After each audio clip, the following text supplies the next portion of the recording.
Okay, I'm actually going to record this presentation tonight, and hopefully give everybody access to this wonderful PowerPoint about differentiation in special ed and the power of play. So let me share my screen, maybe. Mhm. All right, share my screen,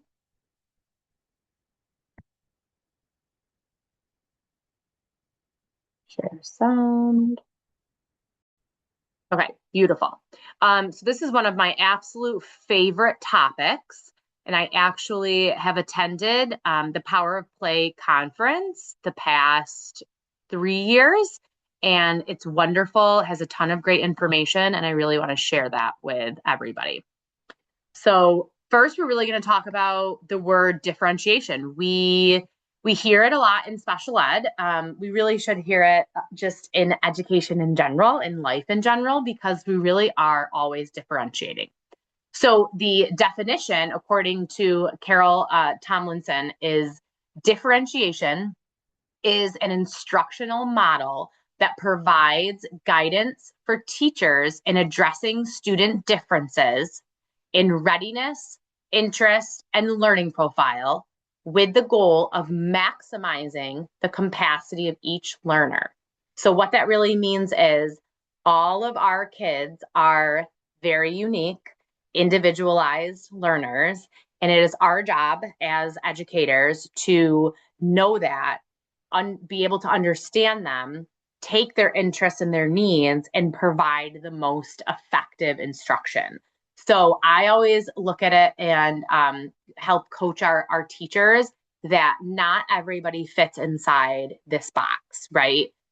Everybody's going to be unique. What one child may need may actually be like maybe a trigger for another child, right? And vice versa. So we have to be versatile and we have to be adaptive to differentiate, to change how we are approaching what we're using and the environment. So, really, when we think about differentiation, I just really talked about it. We think about the content, right? So, changing up what is taught. We think about the process, so changing up how it is taught. We think about the assessment, so changing up how it is assessed, right? We are always assessing our kids, especially at STARS. We're really looking right at those individualized goals and assessing how progress is being made towards meeting those goals. So what does assessment look like for kids? How can we differentiate that?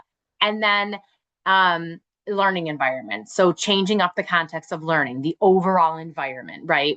One of the biggest things you'll hear is, especially at STARS, and if you go and read maybe your child's report, is in an individualized setting in the classroom versus a small group, or I'm sorry, a whole group session in the classroom versus maybe a small group individualized session in the therapy room. That right there, totally different learning environment.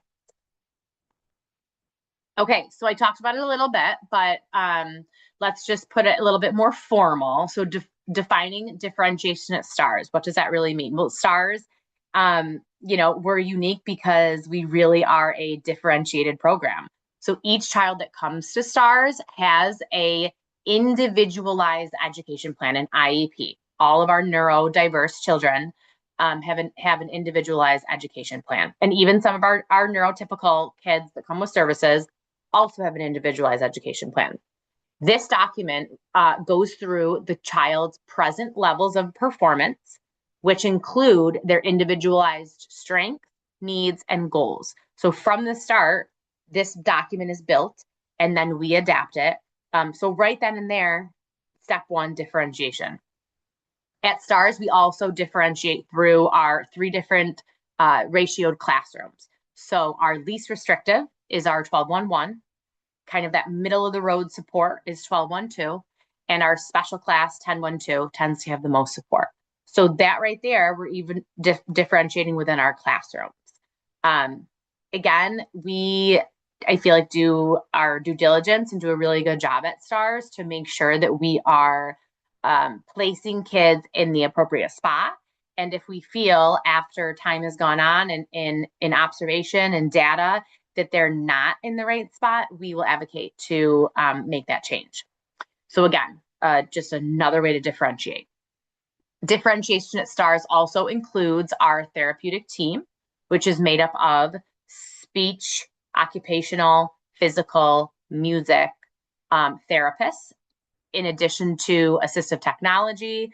And sometimes we even have the opportunity to bring in some sort of a counseling component, or at least resources maybe for behavior health, mental health, whatever it may be. Our therapist's approach to therapy differs based on the needs of the students. So, for example, using gestures versus visual cues versus musical cues. So right there, differentiation would be, if I was giving a direction, the in the box approach would be just giving it verbally. Sit down in your chair. So that's just coming out verbal. That's one way. That's the inside the box. So a differentiated approach to that could be using a visual picture of a red chair, using it paired with the verbal, and maybe paired with a sign. And or maybe what I'm doing is using it in a musical way. So for example, I could say, or I could sing, Eli sits in his red chair, his red chair, his red chair.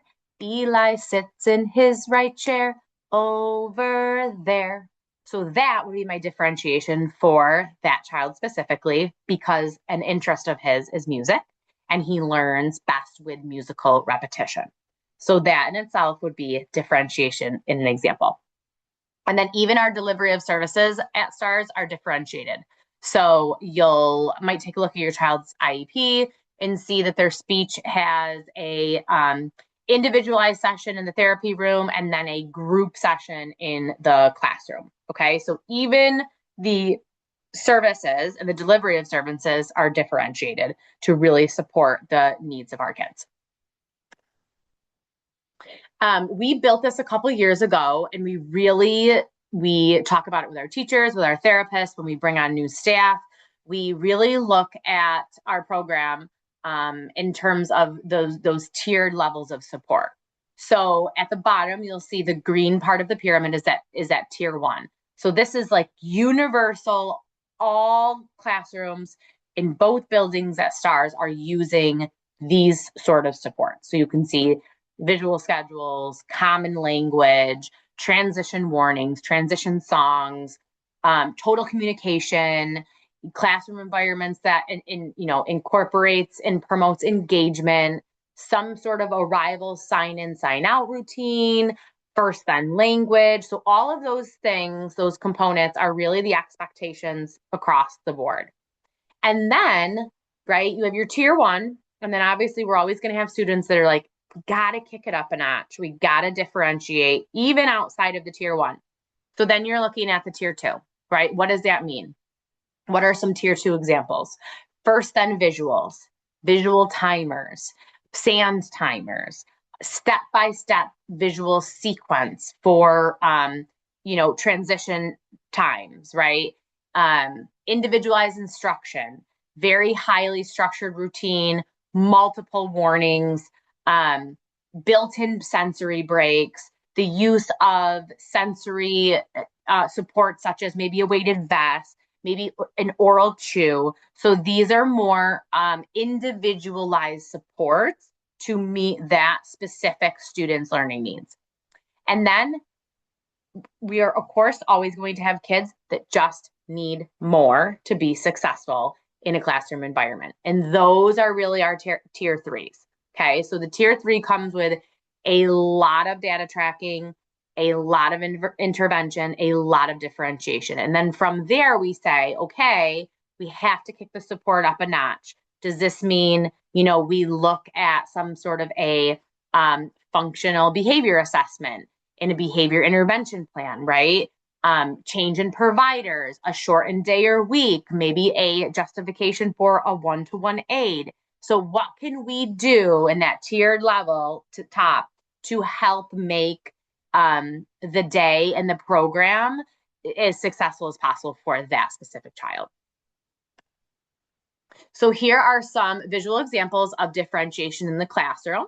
You can see on both the left and the right, we have some beautiful visual schedules. And then from there, we actually have object schedules. So we have a lot of kids that are, visual learners. So they learn through what they see. And then we also have kids that are very tactile. So they learn through what they touch and what's in their hands and in their possession. So we have objects that are paired up with maybe the picture. So their association with snack is going to be that spoon, right? Or their association with bathroom is going to be that hand soap. And then in the middle, we have a great example of how we differentiate at a circle time. So this is actually a snapshot of a special class and all the variety of adaptive seating to really support regulation to be able to attend to a teacher-directed task. So in this room, you might have a kid who needs to be rocking back and forth and back and forth and back and forth. So what are we going to do? We're going to differentiate the type of seating for that child, and we're going to provide them access to a rocking chair so they can give their body what they need to remain regulated and engaged in instruction. That's really what we're trying to do, to drive instruction and to really have a child show regulation and engagement and participation. We have to make sure that they are, we're giving them the best opportunity to learn with what they need. So here are some more examples. You can see there's some beautiful visuals on the left of some like cooperative play, turn taking, waiting. So you have your wait visual. The other side of that would be like a red light would be the stop, the green light would be the go. We have some turn taking visuals, again, using the stoplight, stop, red, not your turn, you are waiting. Green, that means go, your turn. In the middle, this would be a great differentiation for like a fine motor task. So maybe at the time the child is, is really mastered using a bingo dotter. Okay. So that fisted grasp and you're dotting, right? And so the next level to that, because again, you differentiate up, you challenge is that fine motor and you're working on that pincher and pulling off and putting the stickers on, right? That is more challenging for a student than maybe doing the bingo dotter. So then on the flip side of that, the differentiation would be you offer the stickers, but then you also offer the bingo dotter, but then maybe even that is difficult. So you offer like a large egg crayon. So they're just holding it like this. Okay, so that would be differentiation for the instruction. And then all the way to the right, this is a personalized visual schedule. So it's a step-by-step of the student's expectations for that day with our wonderful PT built in there.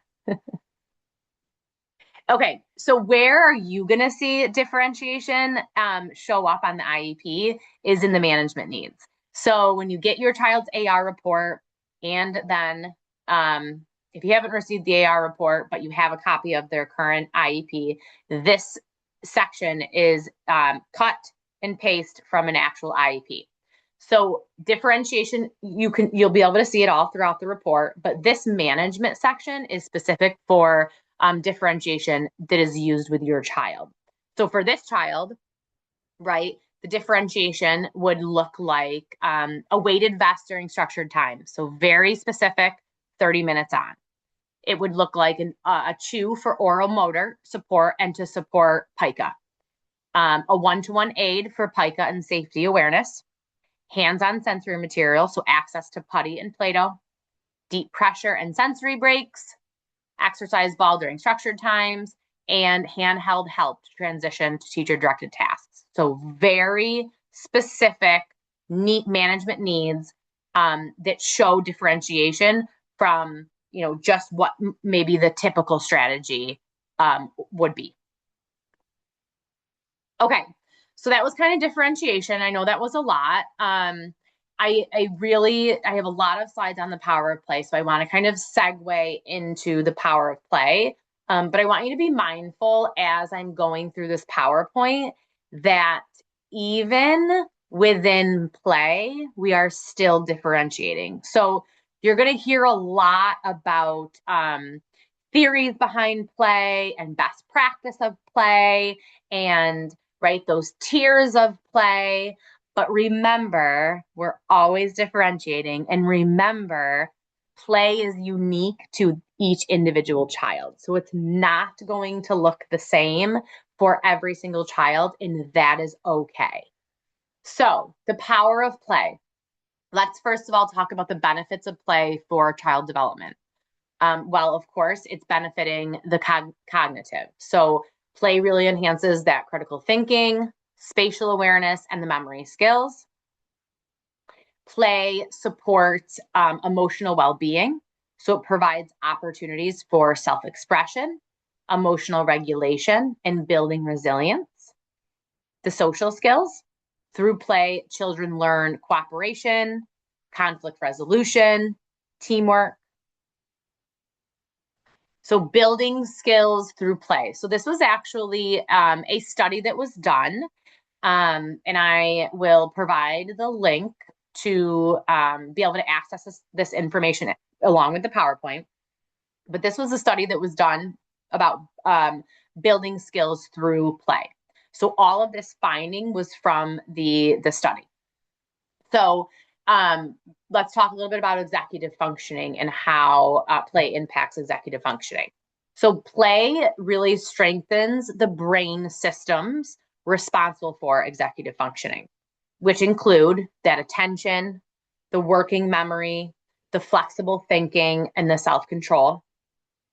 Through play, interactions with adults and peers, children practice communication, again, problem solving, cooperation, that emotional regulation, while also building strong relationships. Modern childhood really includes, and we know this, right? It includes a lot of growing barriers to play, such as the increased screen time, right? That academic pressure and rigor, when you get into school age, just the fact that we're busy and we're on schedule and we have to get from one thing to the next to the next. So we have fewer opportunities for unstructured exploration when really play is so important. And it's so important at this age to be focused on making sure that we're allowing for those opportunities and for that exploration, because it is doing absolute wonders to our systems such as executive functioning. It's also supporting our motor skills. So a meta-analysis of motor skill interventions actually found that structured motor programs significantly improve children's fundamental movement skills, which include running, jumping, throwing, and catching. Programs that include intentional instruction, feedback, and then repeated practice opportunities were more effective than actually relying on unstructured play alone. Children who received guided movement experiences showed strong improvements in coordination, motor competence, and confidence in physical activity. So this particular study is really looking at structured gross motor play. Okay, so we do that at STARS through things like a structured yoga group or our structured motor groups at Webster and Irondequoit. So those are where your motor department is taking the kids through a structured repetitive obstacle course, right? So there you go. You are you have the opportunity for intentional instruction. The therapists are giving feedback in the moment, and then the kids are repeating that over and over and over to really practice those skills. And then, of course, they have opportunity for unstructured gross motor play. They go to the motor room, They go out on the playground, they go in the basement, and they have opportunities to really work on that recall of opportunities like this that are structured to then problem solve through that motor planning while they're playing in an unstructured fashion. And of course, building skills through play, the social skills are huge, right? And in what we see, play-based learning creates consistent opportunities for children to interact with peers, take turns, share ideas, negotiate roles, all of which support social skill development. Studies found that children engage in play-based classrooms demonstrated actually strong cooperation, communication, and peer relationships compared to more structured, fixed settings. So kind of the old school comparison would be teacher-led versus child-led, play-based versus, more that like that academic rigor-based, right? And at STARS, we definitely want the balance. We have curriculum that builds in those pre-academic skills, those rote skills, those cognitive pre-kindergarten skills. But we also focus on intentional, meaningful play because we know it is so important and so many aspects of development. The strongest outcomes were seen when play included intentional adult support, really helping children navigate social situations, solve conflicts, and extend interactions. Research also highlights that simply offering play is not enough. We as educators and as parents need guidance on how to facilitate meaningful peer interaction within play to maximize social benefits. So how as educators and as parents do we become intentional when we play? That's the question. Self-regulation. In this study, it was found that a strong relationship between children's play behaviors and self-regulation skills with high quality play linked to better attention, impulse control, and persistence. Children who engaged in more organized, cooperative, and imaginative play demonstrated strong abilities to follow rules, manage emotions, and stay engaged in tasks. Play situations required children to plan actions, adapt to peers, and regulate their behavior, providing natural opportunities to practice self-regulation. Of course, play supports language development. Guided play allows children to actively use, explore, and apply new words, leading to deeper understanding compared to simply being taught definitions. So that is what a beautiful statement. Guided play allows children to actively use, explore, and apply new words that lead to deeper understanding compared to just simply being taught the definitions. Adult involvement during play supported learning by providing intentional language modeling and responsive back and forth conversations. Studies suggest that combining playful exploration and learning goals is more effective for language development than either direct teaching or unstructured play alone. So this is what we do all the time at STARS. Whether you are a speech and language therapist by trade, or a special education teacher, or a TA, we are doing this constantly. We are providing the models. We are sometimes even providing the narrative to really support and foster this language growth through play. Okay, so let's quickly touch, and we touched on it a little bit already in the previous slides, the 5 characteristics of playful learning. Meaningful, so children find meaning in an experience when they can connect it to something they already know. Learning is easier during familiar activities like play. So use play activities to actually teach your child. Actively engaging. Children learn best when they are actively participating in an activity rather than just being explicitly instructed. So allow your child to explore their environment and really engage in hands-on learning. That's why we really say, right, that child-led, that child-led, that child-led. They are a partner, if not in the driver's seat, of their play. Social interactive. So most types of play include two or more people. By playing with others, children are able to learn by watching and interacting. Allow your child to play with other children as well as yourself. And you might be thinking, well, my child doesn't play with another kid, and that's okay. Just being around another child, they are picking up on the language, they are accepting space, they are growing their overall awareness.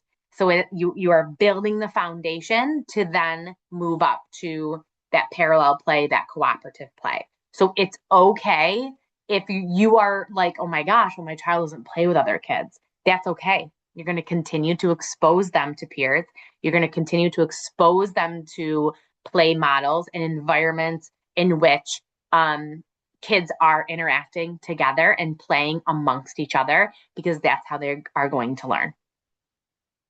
Interactive. So using play to try out different possibilities leads to deeper learning. Provide your child with ample opportunities to play with open-ended toys so they can experiment and learn. Open-ended toys are toys that can be used in many ways.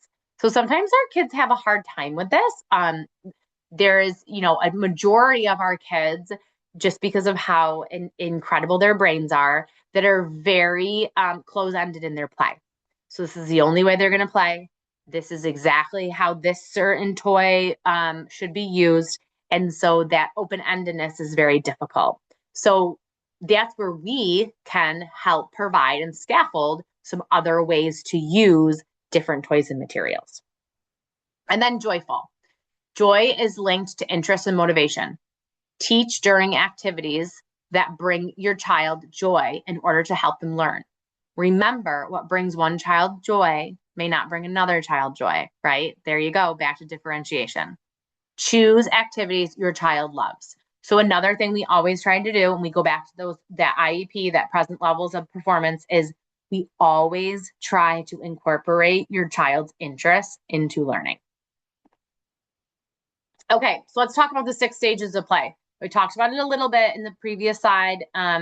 Again, you might be saying, my kid doesn't play with peers. My kid plays very solo. That's okay.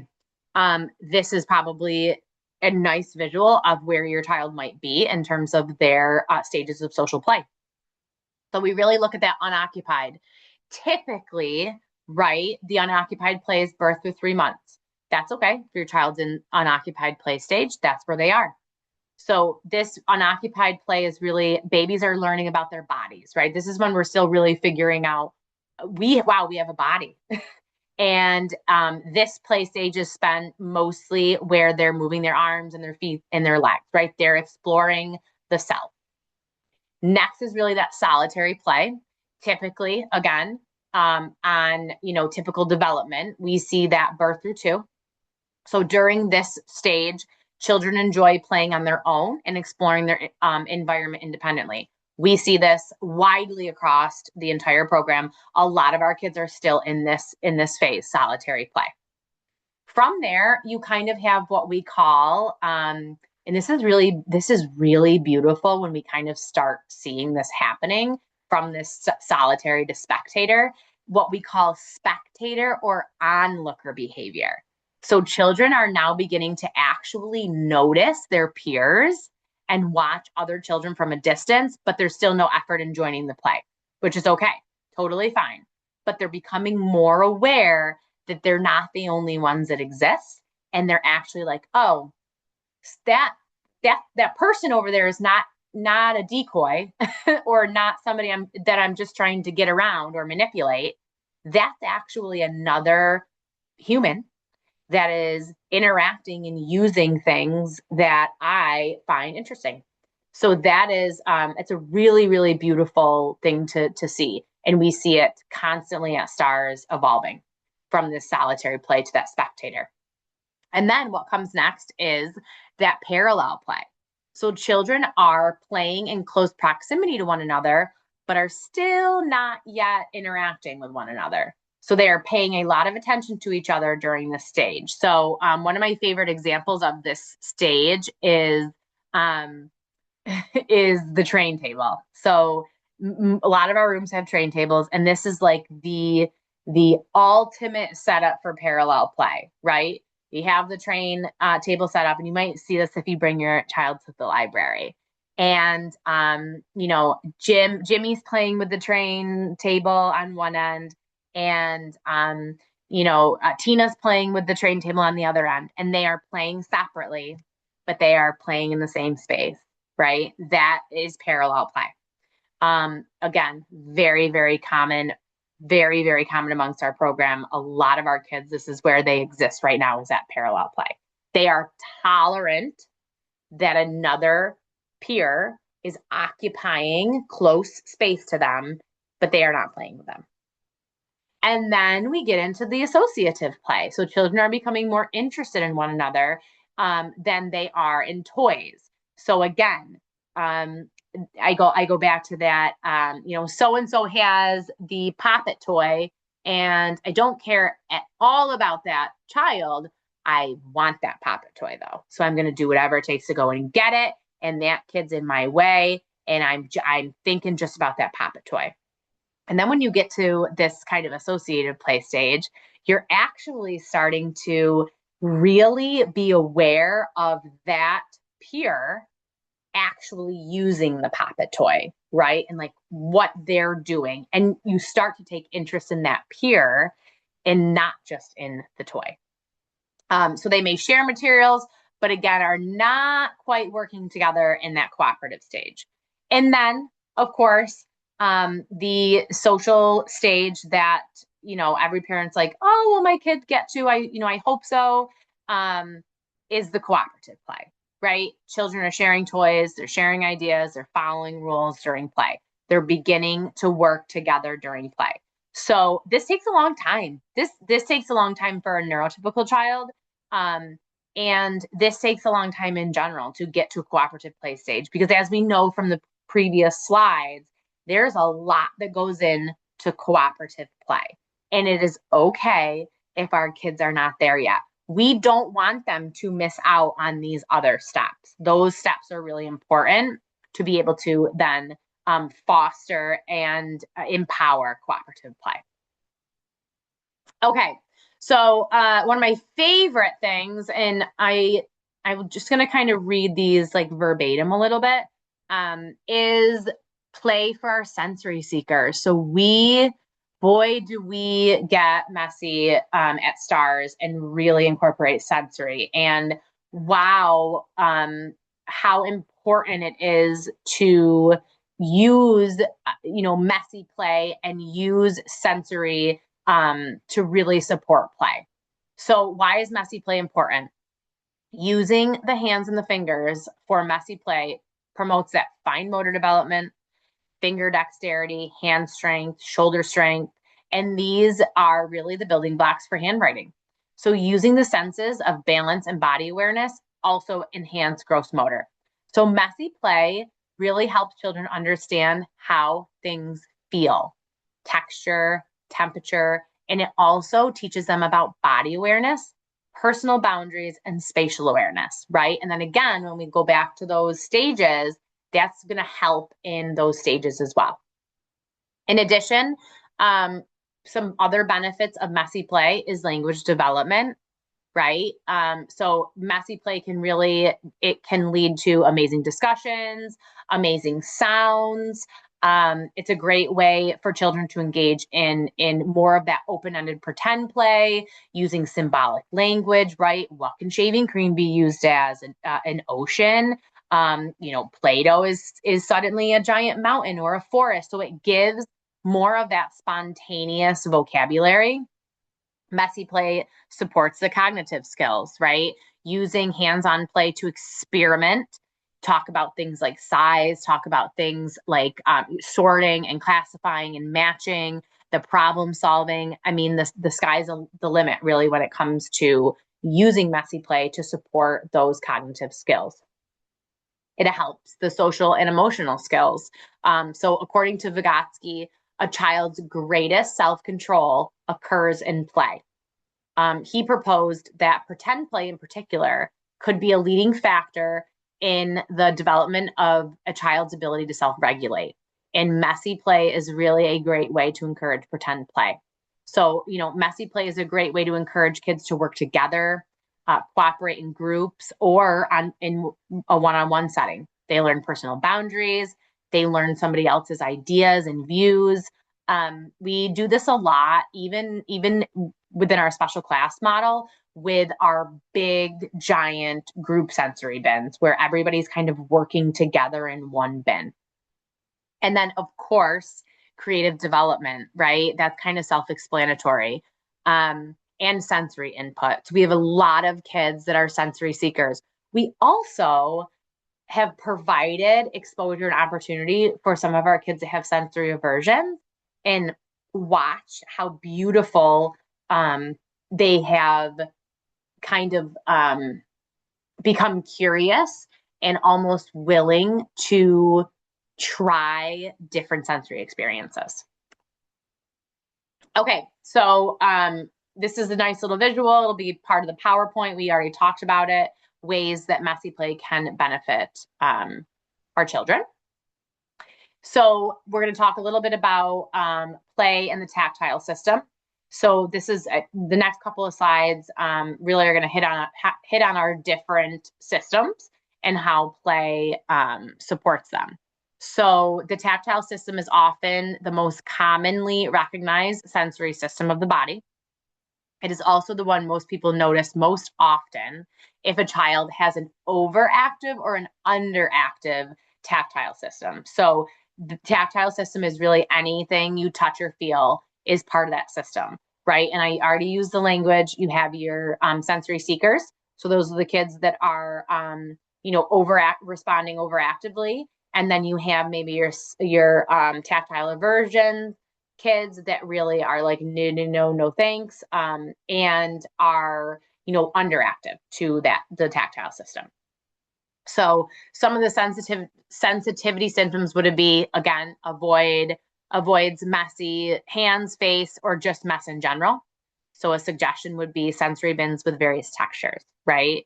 Another symptom maybe would be has difficulty with certain clothing, such as tags, needs to touch everything, brushing along the walls while walking, picking up everything, the need to fidget in order to focus when bored, avoids hugs or physical contact, unaware of pain, or if hands or face are messy. So again, within those sensitivity symptoms, you have kids that are overly active in the tactile system, and then kids that are underly active in the tactile system. And then the right-hand column is really giving activity suggestions for both, kind of, again, differentiating for our, our seekers and our avergers. So similar, right? Another one of our systems is the proprioceptive system. This is one of the internal senses of the body that comes from your joints, your muscles, your ligaments, and other connective tissue. So the proprioception system allows you to know where your body parts are and what they are doing without necessarily looking at them. So this is huge. Our OTs work with our kids on this all the time. So the receptors, right, are in the joints and in the muscles and the tendons, and perceived contractions, stretching, and compressions. So same thing. I'm not going to read word for word, but on the left-hand side, you have these sensitivity symptoms. So things like poor body awareness, maybe poor coordination, difficulty grading amount of pressure. So either using excessive force or not enough pressure. Behaviors like push, hit, bite, bang into other children. They avoid and or crave jumping and crashing and pushing, chew on clothes, and then again, what are some activity suggestions for our sensory seekers and our kiddos that have the aversion to the proprioceptive system? So again, things like weighted lap pillow and vest, beanbag chair, heavy work. Swimming is a fabulous one. Climbing, sandbox. I love this one. Carrying groceries, that would be like heavy work. Dancing, washing the car, rolling on a ball. So really, it's anything, right, that is going to draw awareness to those internal senses. The vestibular, another just huge one at STARS and for our kids. So the vestibular system is located in the inner ear and really helps you detect changes in regards to gravity. So things like, are you sitting, standing, lying down, upside down, spinning, standing still? So like, what is your internal GPS doing? What is your body doing? So again, some sensitivity symptoms might be that gravitational insecurity. So will become upset when movement is actually forced upon them. So it's really interesting. We might have a kid that they might get like picked up to be moved somewhere, and upon getting picked up, they are like visibly showing like they're going to have a panic attack, right? Because that is that gravitational insecurity. They are being forced off of the ground, picked up off of the ground, and moved. And that is a huge aversion for them.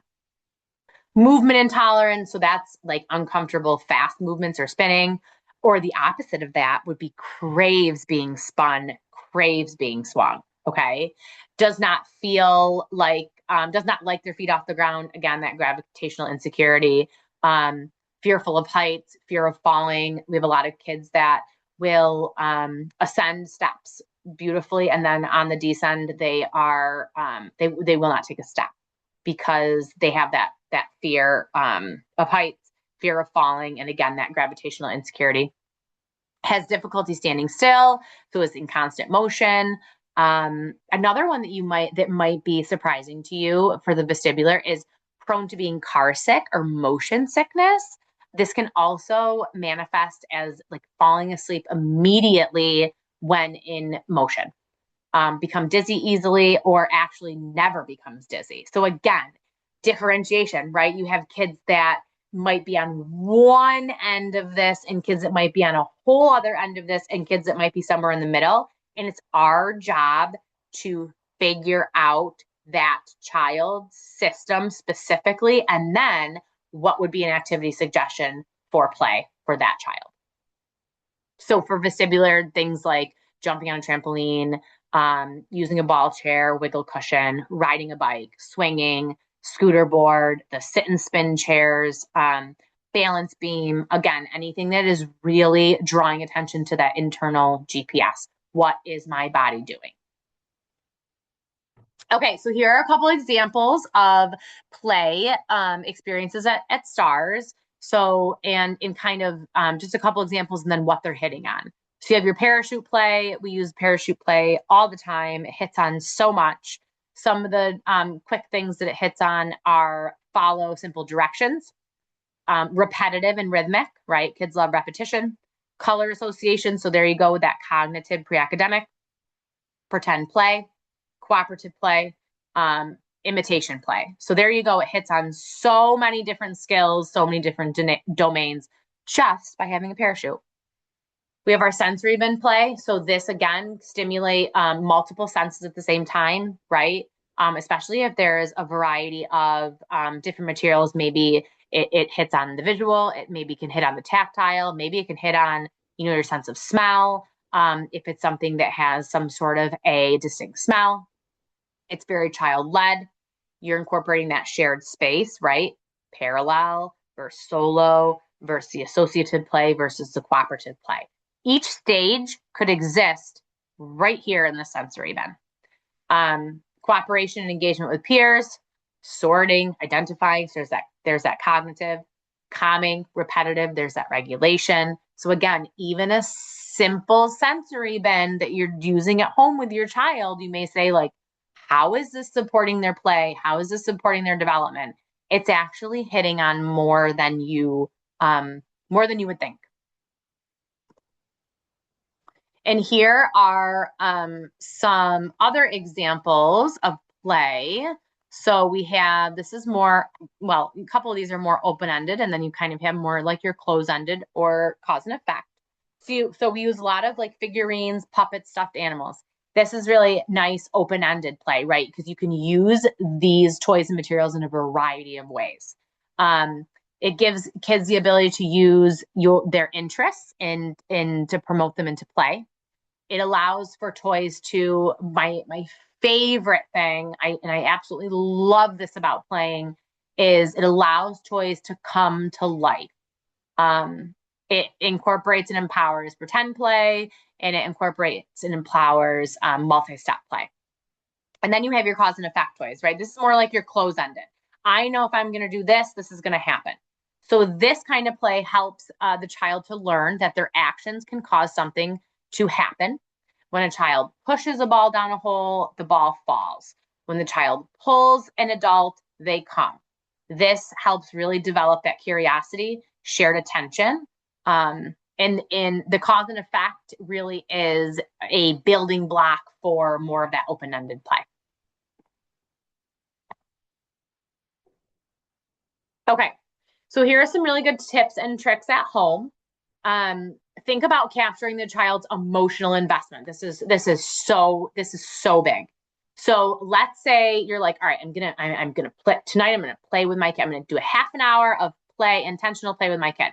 So you're getting out puzzles, and maybe you're getting out, I don't know, a board game, and you're like, they're not doing anything. They're not coming over. They're protesting. They want nothing to do with it.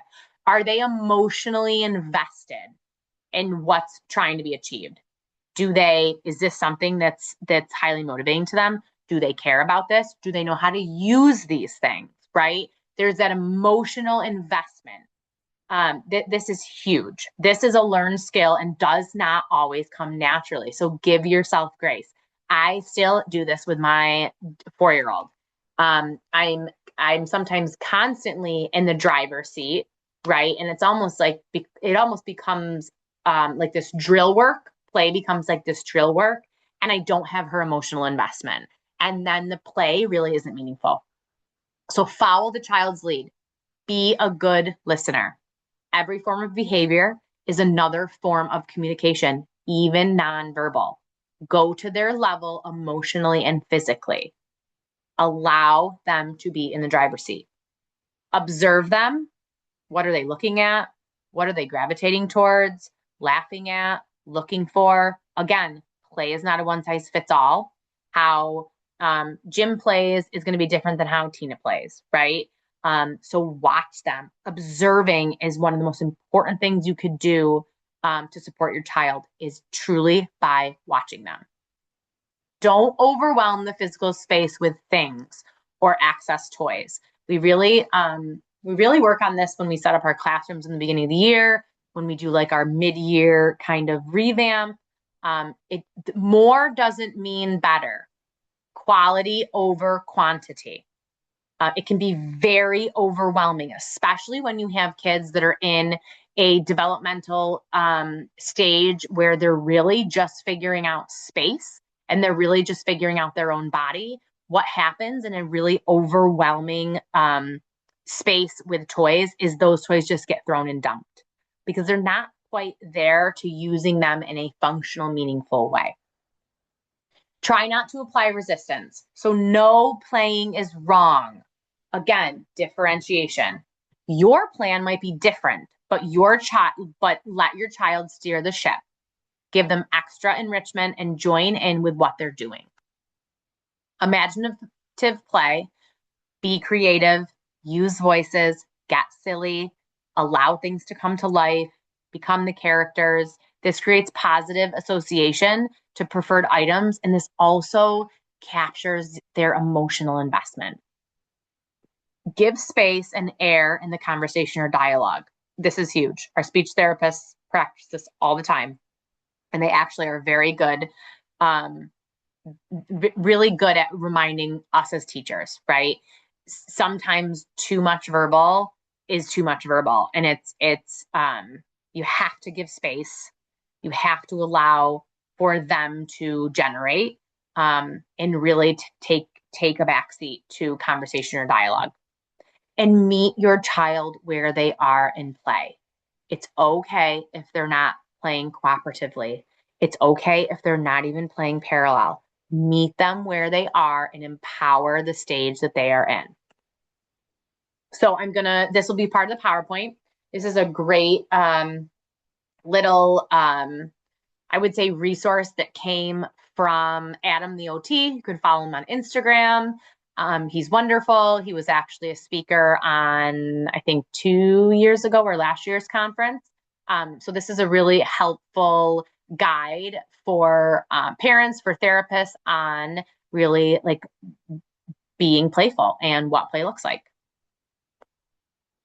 This is also a great resource. This is from Beyond Babbles. Again, was part of the conference. This talks about like where my child is developmentally. It gives a really nice, I think, visual overview. And then Carrie Ebert, she is fabulous, fabulous. Again, another wonderful resource and wonderful person to follow on social media if you have social media. So she really talks about tips for, speech therapy from a speech therapy perspective, and connecting it to play. So again, play with things that are of interest, right? Focus on relationship-based learning. Things like avoid really instructing your child to say words. Embed learning into naturally occurring toddler routines. Avoid doing any type of drill work, like, right, we talked about that. Repetition is different from drill work. So I want to make sure that that's noted. Provide, your kids with plenty of opportunities for play-based movement. Movement's huge. Our kids want to move. And be interested and be interesting so that your child wants to interact with you. This is so big. Be interested and be interesting. The emotional investment. And then this will also be part of it. I love this one. So Carrie and Laura Smith, who is also a speech therapist, give some really, really nice visuals of toys that help promote play, and then healthy ways to establish really those screen time habits. Okay, that was a lot in a quick hour. And again, you're going to have the PowerPoint, so you're going to have some of these resources. You'll have the play ideas, and I will also incorporate some of the other visual resources that I had as well. So I'm going to stop sharing, and I am going to stop recording.